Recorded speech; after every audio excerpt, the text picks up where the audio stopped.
Right, we are recording now. What is up, everybody? This is Jeff from Attack at Random. I am basically doing a whole second, third, fourth, I don't know, fifth reboot of this thing. I'm not gonna go into the whole detail of what's been happening, but essentially, I'm trying to pick this back up. So, this episode will be considered, I guess, episode one again. I don't know.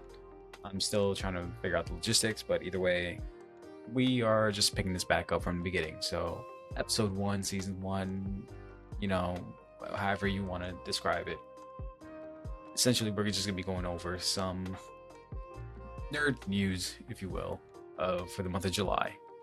A couple things have dropped. There's been new seasons coming out. San Diego Comic Con is going on currently, as well as new movies dropped this month. So we're gonna go ahead and get into some of that now. First things first, in some gaming news or gaming updates, we recently just got a whole list of games that dropped this month. So, one game in particular that some people have been excited about is EA Sports College Football. If you're a big NCAA type of person, then you might enjoy this college football game. A lot of people have been raving about it, saying it's a really fun game. I've been seeing a lot of posts and videos of people saying playing in Penn State stadium is insane. The crowd goes crazy, especially during the whiteout games. I haven't been to any of those games myself, but I know some people that have gone to some of these games. Overall, there's been a lot of hype surrounding this game. I'm not sure if this is the first NCAA or college football game in quite some time. Like I said, I'm not a huge sports fan myself, but either way, there's been a lot of people that have been hyped about this game. Another game that I've been personally playing here and there is the First Descendant. First Descendant actually dropped back in July 2nd, and it's a typical looter shooter, but it's free to play. It has some elements that remind me of what's the game that I'm thinking of? Warframe, I believe. I haven't gotten too far into the game myself, but there's a lot of things that remind me of Warframe. There's elements of it that reminds me of Destiny as well. So it's a nice mix of the two games. Uh, I know lots of people that I usually English. There's lots of people that have been playing this game that either love it or hate it. I know currently on Steam, it has a relatively mixed review. I myself I'm on the fence about it, but it is something to check out and play. It's like I said, it's a third-person shooter. It's made on the Unreal Engine 5, and yeah, it's something just to kill time with, honestly.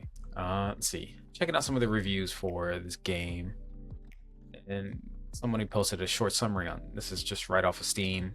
Please open the review itself for better text alignment. Yeah. So one of the biggest gripes that people have been having in this game is the end user licensing agreement. Apparently, there's some information within the licensing agreement that is stealing personal data. There's unknown software within TFD's games files, specifically the Black Cipher 64.aes. It does not behave normal.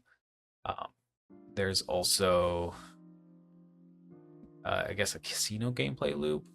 According to this, there's the game developer Nexons is going through a lawsuit as well right now. Nexon was fined by the Korean Fair Trade Commission for deceptive loot box practices, faking the drop chance of certain items in their games, such as MapleStory. So, developer isn't held in the best of regards. So the EULA was written by crazy people who don't care about your privacy and personal data. Your personal data is most likely going to be sold to a long list of third parties. And in today's age, there's a lot of controversy or a lot of problems going on with personal data being sold. I myself, um, I still believe it's important for anybody to protect their personal data, considering that I'm using a lot of platforms or social media platforms such as Facebook, Google, Microsoft.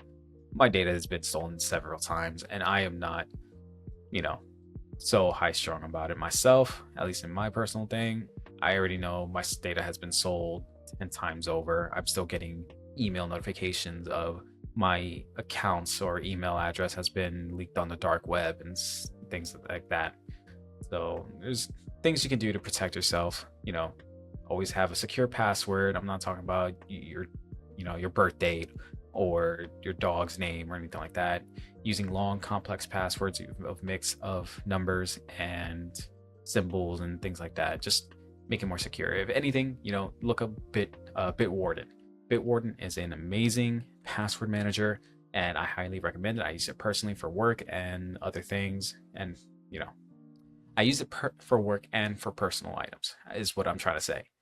So I apologize. It's been quite some time since I actually done a podcast. So, I'm trying my best here. There's also problems, going back to the first descendant, there's also problems with the kernel level anti cheat, which is the easy anti cheat. There's a lot of controversies going on with this.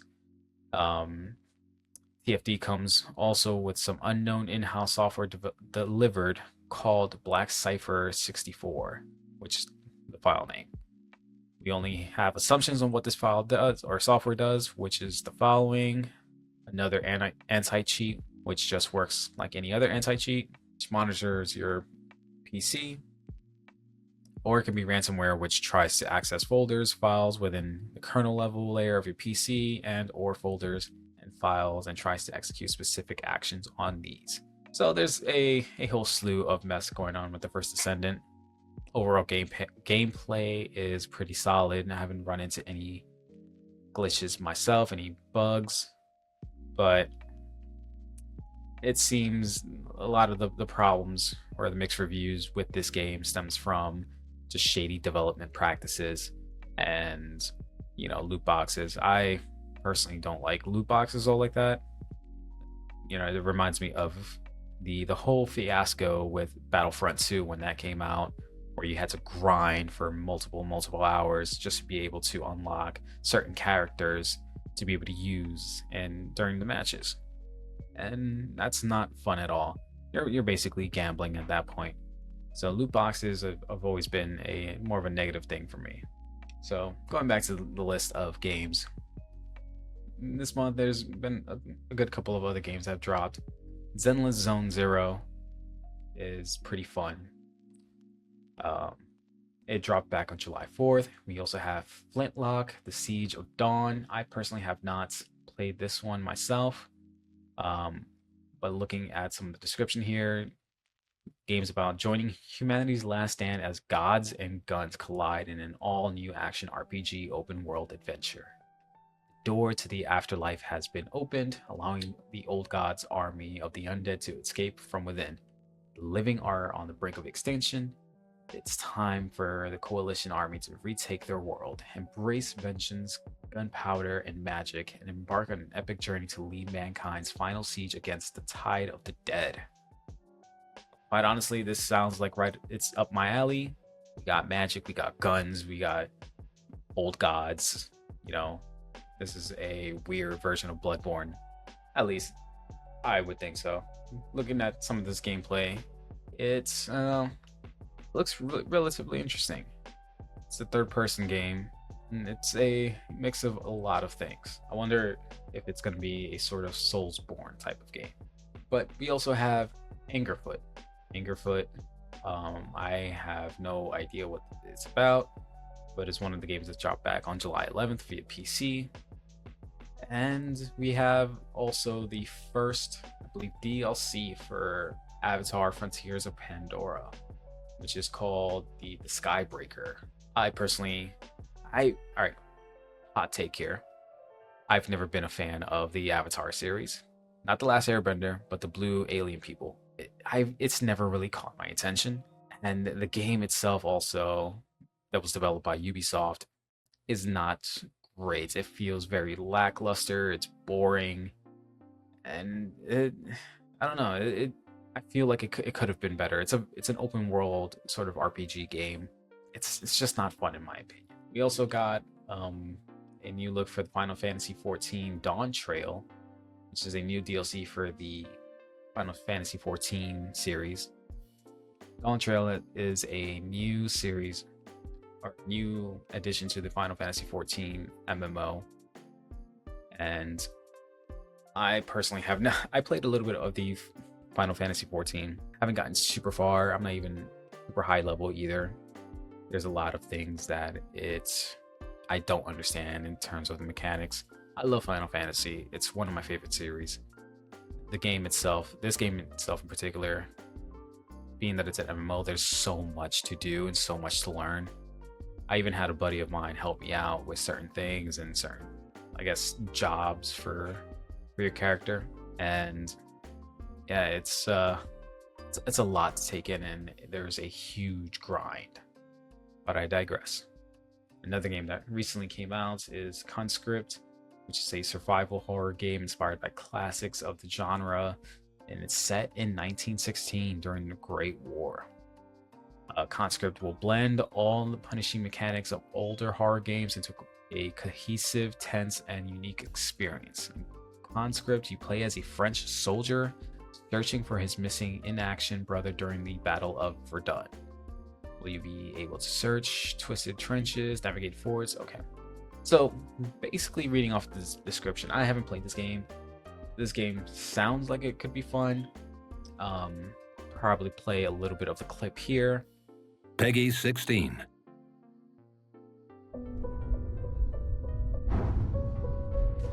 I have a rendezvous with death.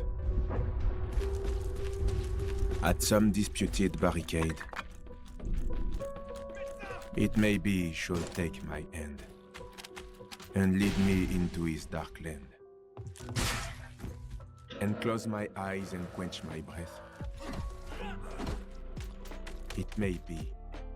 So off the bat, this looks like a old school, like it gives me a lot of Resident Evil 1 vibes. I kind of like it, and it's a very retro feel. I shall pass him still. I have a rendezvous with death. On some scarred slope of battered hill. When spring comes round again this year, and the first meadow flowers appear. God knows, 'twere better to be deep. Pillowed in silk and scented down, where love throbs out in blissful sleep. Yeah, doesn't that look like what the hell this dude's name is from The Office? Jake Gyllenhaal? No, not Jake Gyllenhaal. That guy kind of looks like him. I think his name was Jim. I haven't seen The Office. I'm not gonna lie to you. Office is a very hit or miss game for me, or not game, show. It's a show, but it's a very hit or miss show, and I will only watch it if other people are watching it. That's a hot take. I'm not a fan of The Office. Pulse nigh to pulse, and breast to breast, where hushed awakenings are dear. But I've a rendezvous with death. At midnight, in some flaming town. When spring trips north again this year. And I, to my pledged word, am true. I shall not fail that rendezvous.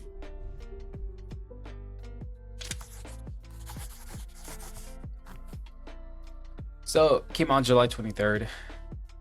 Game's already out. I would imagine it has either some mixed reviews or pretty positive reviews. Either way, it looks like something I might try out. Not 100% certain yet. Either way, it's definitely something that might be worth checking out. And if it's up your alley, you can find it on Steam and other platforms there. Anywho, next game that has been released back in July 2018 appears to be some sort of indie game called Dungeons of Hinterberg. It's basically about your character's armed with a sword and a tourist guide. You explore a beautiful alpine village of Hinterberg and uncovering the magic hidden within its dungeon. So it's based on this description, you master magic, solve puzzles, and slay monsters. So it's a very puzzle-driven RPG game.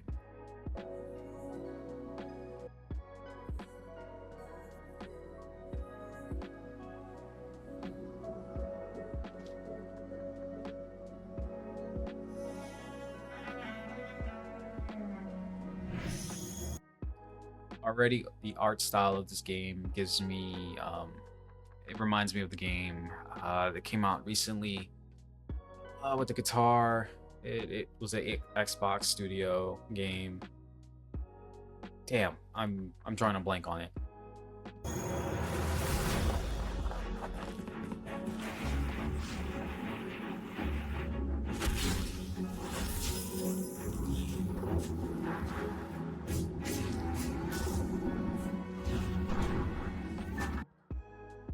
Quite honestly, I'm digging the art style. Love the gameplay mechanics. It also reminds me a tad bit of Okami. I definitely dig this. I might pick this up and check this out. But that's just me. That was just a little preview of the game. And some honorable mentions that came out recently was on July 27th. Darkest Dungeon 2 came out. For the racing fans, on July 23rd, F1 Manager dropped. Yeah, and there's a couple of other games that dropped. I'm not gonna go through the entire list, but that is essentially the majority of the games that dropped for the month of July. So going on to anime news. The new season of Demon Slayer was announced, so it's continuing on the story of Tanjiro and his companions. There's gonna be, more amazing animations. I believe now in the anime, we're just now getting to the Infinity Castle arc. Not 100% on that. Don't quote me. Haven't fully caught up yet. I got like halfway through the Swordsmith Village arc, so I'm a little bit behind. I believe right now they're doing the Hashira training arc. So I've read the manga. I know what happens. So I'm not too worried about catching up on the anime, at least for Demon Slayer. But if you haven't checked it out, definitely do. The animation's beautiful, storytelling is great. It's definitely up there as one of my top favorite animes. And also, we have another damn season of Attack on Titan. Attack on Titan is on its third, fourth, final season, part 57. Goddamn fucking anime is truly driving me insane with how much the final season parts there are, especially with Attack on Titan in particular. Yeah, so the entirety of like this final season, it's leading up to like Attack on Titan, the final season, then Attack on Titan, the final season, part 2, Attack on Titan, final season, the final chapters. Next thing you know, we're gonna have Attack on Titan, final season, final chapters, the final battle, part 1 of part 72. Is just end it. Just end it. Just give me all the episodes in one final season, and that's it. Stop trying to milk this for what it is. Manga ended in an okay sort of fashion, but it's very, very lacking right now. They just need to kill it. What I do, and I cannot wait for, is another season of Blue Lock. For those that don't know, Blue Lock is a sports anime that deals with soccer or football. I don't know why the fuck did I say it like that? It deals with football, how it's set in other countries, but it's, we call it soccer here in the US. So it deals with soccer. Main character wants to be this prodigy striker and become the essentially the next Messi. Which, now thinking back on it, I think pretty sure they mentioned Messi and a bunch of other famous soccer players. The animation in the show is top notch. It makes the game of soccer feel way more intense. And I highly recommend it. I haven't been a huge fan of sports animes myself, but I really recommend Blue Lock, especially if you're a sports fan. The other show that I've been falling in love with recently is Solo Leveling. Solo Leveling, I've read the manhwa, which is a Korean-based manga, pretty much, and the whole premise of the show is this world has portals that open up. Well, before I get into that, the whole universe of Solo Leveling deals with the concept that there was a sort of awakening that unlocked humanity's ability to use like certain powers based off of like a typical Dungeons and Dragons sort of power system. So you have people that are tanks, you can use more martial abilities, you have healers, spellcasters, and they these people they take up jobs known as hunters, being that there's portals that open up in this world that are called dungeons. These hunters will go in, they have to defeat the dungeon or the boss of the dungeon, and then get out of the portal or the dungeon before it collapses on itself. This is to prevent the portal from opening up and unleashing a lot of the monsters that are inside of said dungeon. Each dungeon is classified based on a certain rank. Same thing with the hunters themselves. And very few people can become S rank hunters. Main character was known as the weakest hunter ever. He was an E rank hunter. He was always getting hurt. And he was basically doing this because it was the fastest way to make money to be able to provide and pay for his mother's medical bills. And in one particular, I'm not going to go into the whole thing, I'm not going to spoil it, but that's basically the premise of the show. Highly recommend it. New season is coming out, so if you haven't checked it out, definitely do. And yeah, 10 out of 10 anime in my opinion. All right, before we go back into the episode, I just want to take a couple of minutes to talk about a amazing website for those that love to collect any sort of action figures, any sort of collectible figures, Funko Pops, anything like that. Entertainment Earth. Right now, they have free shipping on all orders over $59, and they have a wide range of figures here for anybody in your life that loves to collect, or you yourself. Right now, at the time of this recording, Deadpool and Wolverine is out in theaters, and San Diego Comic-Con is currently going on as well. So you can get any sort of collectibles in regards to your favorite Marvel superhero.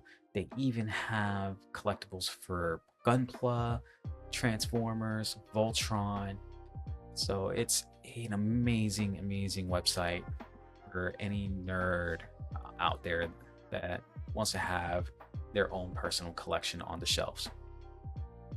So definitely check out the links below. Check out our friends at Entertainment Earth. It'll help the podcast out, and it also helps them out. So feel free to like, comment, share the link, share it with your friends, buy something, tell them that Attack at Random sent you. And yeah, we'll get back to the show now.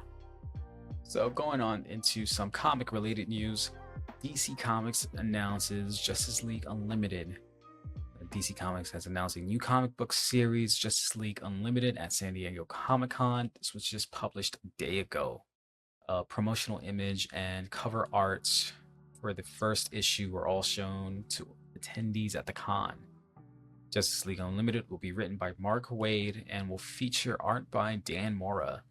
Images posted by AIPT of the Absolute Power panel, which announced the new title, show the new Justice League team in action. Batman appears to have a powerful supersuit and is joined by Wonder Woman and Superman. Other heroes shown in the art include Green Lanterns, Starfire, Black Lightning, the Flash, and Captain Atom. I'm gonna go ahead and post a bigger image here if I can find it. But yeah, I'm pretty excited for this comic book run. Seeing Batman in a whole new super suit, as well as getting Black Lightning in the mix. This is gonna be fun. Based on this image here from this article, it looks like it might be Darkseid, if I'm remember correctly. Darkseid would be, I guess, the main antagonist based on this. Yeah, if I actually read a little bit further. Also included in the artwork for the series is Darkseid, who will likely serve as the villain of Justice League Unlimited. The exact release date for the series has not been announced at this time. So, I don't know about you guys, but I'm definitely be checking this out. I'm excited, getting a whole new Justice League comic run, and hopefully maybe this will inspire the DC universe to actually do something and be able to compete with Marvel. In my personal opinion, the Marvel movies have been kind of lacking as of late, except for Deadpool and Wolverine. Honestly, I've seen it. At the time of this recording, it's currently Sunday, the 28th. I seen it yesterday on the 27th. I won't spoil anything. I'm just gonna say, if you haven't seen it, definitely go watch it. 100% recommend. I want to switch gears here for a moment, and I want to talk about something that happened a couple weeks ago or 2 weeks ago. If you or anyone you know is in the IT field, you might have heard of the, well, you don't even have to be in the IT field. This was all over the news. The whole issue with CrowdStrike and Microsoft. Apparently, Microsoft themselves are releasing a sort of technical dive into the CrowdStrike outage. If you don't know what CrowdStrike is a security firm that releases enterprise level antivirus software. Lots and lots of companies use CrowdStrike for cybersecurity purposes. And on Friday of 2 weeks ago, I believe, they or someone in that company, which I'm pretty sure they got fired, released a update to the antivirus software, and it completely crashed a lot of Windows machine. Well, it wasn't even only just Windows machine. There's been reports that Linux machines and even Apple machines were affected by this outage. Essentially, for Windows users, this is the ones that I've seen the most. It will cause the blue screen of death, cause the computer to just go back in a loop cycle where it'll boot, crash, reboot again, and it was a whole mess. It was a whole mess. Thankfully, there's been plenty of people that worked through this throughout the day, on that day, and they were able to find sort of simple fixes that would alleviate the solution until CrowdStrike was able to push out a update to correct this problem. Now, I'm not defending Microsoft in any capacity. Microsoft has their own fair share of problems. I'm looking at you, Office 365. But Microsoft was getting the brunt of this. A lot of people were blaming Microsoft for the outage, saying that it was on them. But no, this was an issue with CrowdStrike. Now, the CEO of CrowdStrike has come out and stated that the problem that happened was not a cybersecurity breach. This was something internal, and an update basically broke it. So, a word of advice to anybody that is in tech: don't push out an update on a Friday, especially an update that has not been tested. Test your update in a separate environment before pushing it out to prod. Because, man, did you cause a lot of people lots and lots of headaches. I'm talking banks were down, airplanes, not airplanes, but airports canceled so many flights, restaurants were having issues, retail, even 911 services were being affected. Yeah, it was just a bad time for everybody. This whole CrowdStrike outage is what Y2K wished it was. Talking, it knocked down so many things. And in hindsight, it gives you some sort of perspective of how fragile our tech infrastructure is, where everything is being run, or so many companies are using one specific sort of software that if that software goes down, it messes up so many different things. And it's just something crazy to think about. And also, it's crazy to think about the fact that lots of these cybersecurity firms have a sort of monopoly hold on, their sort of product. Now, if you were a typical home user, you don't really may not even know about CrowdStrike, or you may not even use it. Quite honestly, Microsoft has its own built-in Windows Defender system that scans for viruses, malware, and stuff. It's very hit or miss. In my opinion, some people like it, some people don't. But there's also third-party software such as AVG, Bitdefender that you can use for home use, basically. That you know what I'm trying to say. But lots of companies tend to go for these enterprise level anti-software because cybersecurity is a really big thing. I'm not saying that it's not. I'm not trying to downplay it or anything for home users, but the average person does not need a enterprise level antivirus system unless you're trying to create a home lab or something. But that's a whole nother story. But yeah, that's just something I wanted to talk quickly upon. I know CrowdStrike posts incident review, and it looks like Microsoft's telemetry data and posted some explanations for the kernel level driver architecture that crashed millions of Windows systems. Microsoft has called for locking down that access, and this post again brings up alternate options. Looks like this is from Microsoft themselves. Security vendors can use minimal sensors that run in kernel mode for data collection and enforcement, limiting exposure to availability issues. The remainder of the key product functionality includes managing updates, parsing content, and other operations can occur isolated within user mode where recoverability is possible. So in layman's terms, from my understanding, it seems like Microsoft just wants to limit down or lock down some of these kernel level access for some of these applications. I don't know. I'm still not the most. I guess I'm not. What I'm trying to say is like I'm not like the expert end all be all for this type of things. I just work in IT. I know a little bit of a lot of things, enough to break something, and also just enough to possibly fix something or escalate it to somebody else. So I apologize to all my data tech people that I've pushed up tickets to. I appreciate you guys. But yeah, that's just something I want to talk about. So with that, we're gonna call it here at the end of episode 1 again. So thank you for anybody that is still listening, or has subscribed and has been wondering where the fuck I am. I'm still around. I might post something weekly or monthly, who knows. Trying to continue doing this, so maybe start posting weekly. I'll get a schedule going out, and maybe I'll be able to commit to it. Maybe not, who knows. I do what I want. Either way, that is episode 1, season 1, soft reboot. Again, check out our friends in the description, Entertainment Earth, and whatever other links I may have down there. Check out our friends at the What Are We Doing podcast. They've been going at it strong, and they're the main reason why I've been wanting to pick this back up again.